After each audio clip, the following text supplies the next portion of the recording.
सिद्धार्थ जी, बतौर सरकार के प्रवक्ता, सरकार इस सीबीएसई के मैटर को कैसे ले रही है?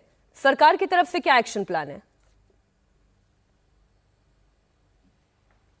देखिए प्राची जी, मैं फिर से मीनाक्षी, दोहराता हूँ, छात्रों का भविष्य, उनके भविष्य की सुरक्षा, ये सरकार के लिए मैं माफी चाहूंगा मीनाक्षी जी, छात्रों के भविष्य की चिंता करना सरकार के लिए पैरामाउंट इशू है और छात्रों के भविष्य के साथ किसी प्रकार का खिलवाड़ नहीं हो पाएगा। इसलिए जितना हुआ है सरकार के सामने रखा है, सरकार देश के सामने भी रख रही है, जितना हुआ है उस पर हम पूरी चर्चा भी कर रहे हैं, पर जो नहीं हुआ है उसका डर भी हम छात्रों के मन में नहीं जाने देंगे। अभी जो हमारे साथी साइबर सिक्योरिटी के एक्सपर्ट बात कर रहे थे, मैं उनकी आधी बात से बिल्कुल सहमत हूं। इसमें जिस प्रकार की जो पहले भी परीक्षाएं हुई, मैंने तो उनकी लिस्ट गिनाई, वो परीक्षाएं हमने नहीं कराई, अलग अलग सरकार, अलग अलग पार्टी, अलग अलग प्रदेशों में वो सरकार करेगी।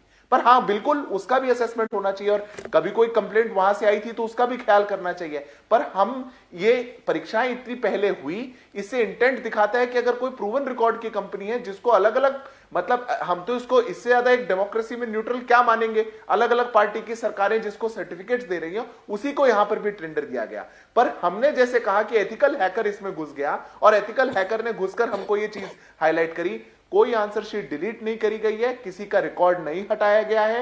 वो क्या कर सकता था, छोड़िए, नहीं हुआ है। वो कर सकते में कुछ ट्रबल होगा तभी नहीं कर पाया, उसको एक्सेस होगा उस चीज का, वो एक अलग बात है। जितना हुआ है सरकार ट्रांसपेरेंसी के साथ देश के सामने, छात्रों के सामने रख रही है। एक बात सिद्धार्थ जी जो आप मिस कर गए ना, जो बात सार्थक ने कही थी, वो कह रहे थे कि आरपीएफ जो है यानी कि रिक्वेस्ट फॉर प्रपोजल, और उसमें भी जो कैपेबिलिटी मैच्योरिटी मॉडल इंटीग्रेशन के जो नियम थे उसमें जो फेर बदल किया गया और 3-3 बार फेर बदल किया गया, वो उसे पॉइंट आउट कर रहे थे। बहुत बारीकी से सीबीएसई के अंदर ही ये काम हो गया। सर समझिए, हो सकता है सीबीएसई के अंदर कोई बैठा हुआ हो।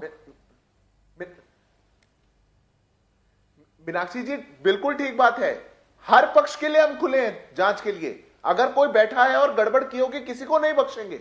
कहां दो राय हैं?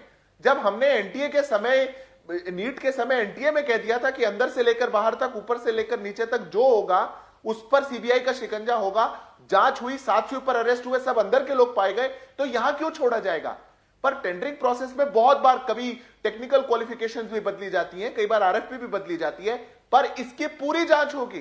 कोई भी अगर इसमें कोई संलिप्तता पाई गई, कोई गड़बड़ी पाई गई, बिना जांच के तो नहीं कहा जा सकता। आफ्टर ऑल किसी पर भी एक्शन लेना होगा तो सरकार को ठोस सबूत के साथ लेना होगा, पर हम हर उस चीज के लिए तैयार है। मैं एक लाइन में कह देता हूं मीनाक्षी जी, हमारे लिए यह बात बिल्कुल पैरामाउंट है। जीरो टॉलरेंस पॉलिसी, छात्रों का भविष्य इज अटमोस्ट प्रायोरिटी। किसी को भी ए टू जेड तक ना हम छोड़ने के लिए तैयार हैं और इंश्योर करने के लिए तैयार हैं कि इस प्रकार की चीजें आगे ना हो। बहुत क्विक कमेंट के लिए अंकित जी, इस डिस्कशन के बाद आपको लग रहा है कोई सोल्यूशन निकल रहा है? एग्जैक्टली मैं बस यहाँ पे ये ऐड करना चाह रहा था मैम कि जो भी साहब ने भी थोड़ी देर पहले बात बोली सिद्धार्थ जी ने, मैं उसकी बात पर बिल्कुल सही हूँ कि आप बहुत अच्छा एक्शन ले रहे हैं सर।